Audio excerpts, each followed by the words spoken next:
प्रधानमंत्री की बात भी कई बार उठाई गई थी। आपकी पुरानी अगर पेज पर जाकर देखें, आपके मीडिया पेज के ऊपर, उसके ऊपर प्रधानमंत्री बनने की बात भी थी।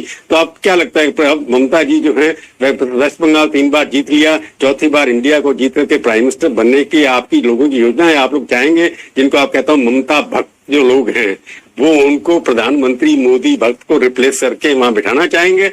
देखिए, हम तृणमूल कांग्रेस के सांसद हैं। अगर आप हमसे पूछे कि मेरे लीडर प्रधानमंत्री बन सकती है कि नहीं, तो हम ये कहेंगे कि अगर मोदी जी गुजरात के चीफ मिनिस्टर होके और अमित शाह जी गुजरात के होम मिनिस्टर होके इन लोग दिल्ली में आके दिल्ली को अहमदाबाद म्युनिसिपल कॉर्पोरेशन जैसा चला सकते हैं, तो हमारी लीडर बंगाल की 3 बार चीफ मिनिस्टर होके क्यों ना प्रधानमंत्री बन सकती है?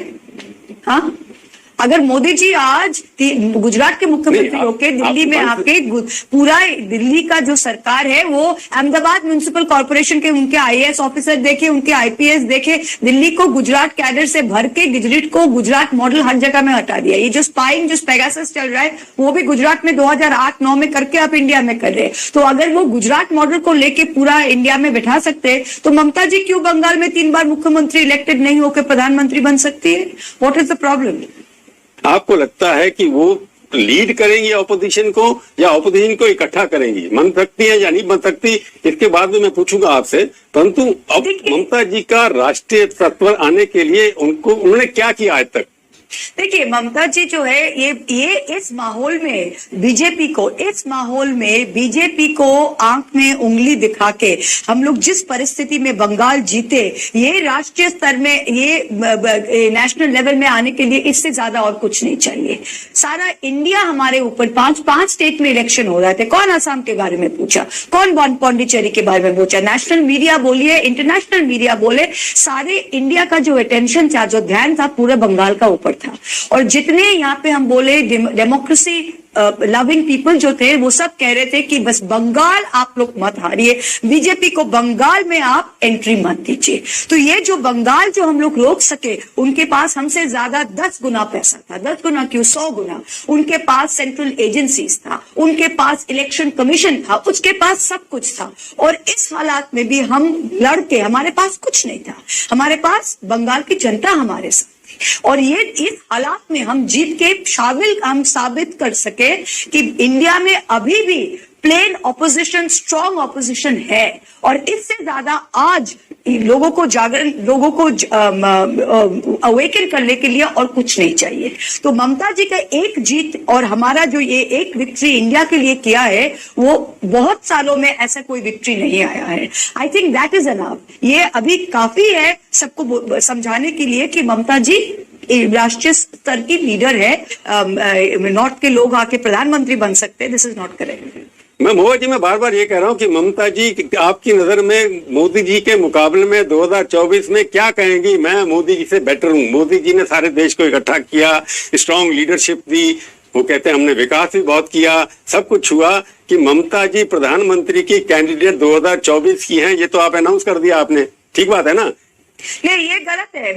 मैंने अनाउंस नहीं किया। मैंने ये चीज देखिए, आप लोग खाली ट्राई करते हैं जैसे हमको शो में लाए और हमसे कुछ सेंसेशनल कुछ बोले, फिर आपका शो आप एडवर्टाइज करेंगे, महुआ मोइत्रा तृणमूल की सांसद ममता बनर्जी को प्रधानमंत्री बना दिया। ये बात नहीं है, ये बात नहीं है सर, ये बात नहीं है। देखिए, अभी जो स्थिति है इंडिया में, लोग चाहते हैं कि ये सरकार जो है इसमें बदलाव आए। आप कोरोना की परिस्थिति देखिए, जो इकोनॉमिक जो आप देखिए सिचुएशन है, पीपल वांट अ चेंज।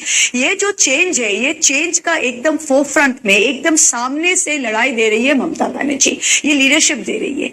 तो अभी जो है 2024 में हम सारे ऑपोजिशन को डेफिनेटली इकट्ठा काम करके उसमें Mamata ji is a foremost leader. Question is not whether Mamata ji will be prime minister, ये क्वेश्चन नहीं है। आप लोग जो है ये सिर्फ ऑपोजिशन के ऊपर आप बर्डन डालते हैं। आप उस साइड देखिए, आप ये पूछिए कि मोदी क्यों प्राइम मिनिस्टर रहेगा? वो किस विकास के ऊपर खड़े होकर वो प्राइम मिनिस्टर रहेगा? किस रिकॉर्ड के ऊपर? कोविड के मौतों के ऊपर? वो हमारे इकोनॉमिक डिक्लाइन के ऊपर? ममता क्यों प्राइम मिनिस्टर बनेगी, ये मुद्दा नहीं है। मोदी क्यों प्राइम मिनिस्टर रहेगा, ये मुद्दा है, ये क्वेश्चन है। ऑपोजिशन जो है इकट्ठी होगी, उसका मुद्दा एक ही है कि मोदी को हटाना है। एम आई राइट? बीजेपी को हटाना है। अब बीजेपी का प्रधानमंत्री मोदी है, बट बीजेपी को हटाना है। ये जो सरकार है, इस सरकार को हटाना है हमको। मोदी जी हमारे भी प्राइम मिनिस्टर है, उनके साथ हमारा कोई व्यक्तिगत दुश्मनी नहीं है, हमारे कोई पर्सनल एनमिटी नहीं है, पर ये जो सरकार है वो भारतवर्ष को विनाश के ओर खींच रहे हैं। तो ये सरकार जो है इसको हटना है, और इस सरकार के मेन गद्दी पे अभी मोदी जी बैठे हुए हैं, उनके साथ हमारे कोई व्यक्तिगत दुश्मनी है ना, कोई ममता जी के साथ उनकी व्यक्तिगत दुश्मनी है। It is not versus Modi ji has to be removed, it is ये गवर्नमेंट को जाना है। इशू क्या होगा, नारा क्या होगा, ऑपोजिशन का नेता कौन होगा, कोई क्लियर है कि नहीं है? इश्यूज जो क्लियर है वो क्रिस्टल क्लियर है, राइट। आज हमारे इंडिया में इश्यूज जो है आप देखिए, नंबर 1 जो इशू है वो है इकोनॉमिक्स। हमारे जो इकोनॉमिक डिक्लाइन हुआ है लास्ट 7 इयर्स में इस गवर्नमेंट में, हमारे जो इकोनॉमिक परिस्थिति है इसमें कोई भी जो भाजपा के सबसे हार्डकोर सपोर्टर है वो भी आज कह नहीं सकता है कि उनके जो पुअर को देखिए, मिडिल क्लास को देखिए, अपर मिडिल क्लास को देखिए, जो वर्किंग क्लास है उनको देखिए, कोई भी कह नहीं सकता है कि इस सरकार में अंडर में हमारे डेली लाइफ में, हमारे डेली जीवन में कोई उन्नति हुई है। कोई नहीं कह सकता है कि हमारा जीवन 7 साल से आज बेहतर है, कोई नहीं कह सकता, एक आदमी भी नहीं, ना रिक्शा वाला कह सकता है, ना इंजीनियर कह सकता है, ना कोई कह सकता है, ना हम कह सकते हैं, ना आप कह सकते हैं। So this is clear. Number 1, महंगाई बढ़ रही है, हमारे जो सैलरीज, हमारे जो इकोनॉमिक ये है, इन्वेस्टमेंट देश में कम हो गया, सब कुछ। और इंडिया का जो एक इमेज था बाहर ग्लोबली, इंटरनेशनली, वो एकदम खत्म हो गया है। इंडिया हर बार पुअर कंट्री था, पर इंडिया का एक और रिस्पेक्ट था, कल्चरल रिस्पेक्ट था, टॉलरेंस का एक रिस्पेक्ट था, लोकतंत्र का रिस्पेक्ट था। आज इंटरनेशनली, ग्लोबली वो जो हमारी एक छवि थी वो कंप्लीटली चूर चूर हो गया है।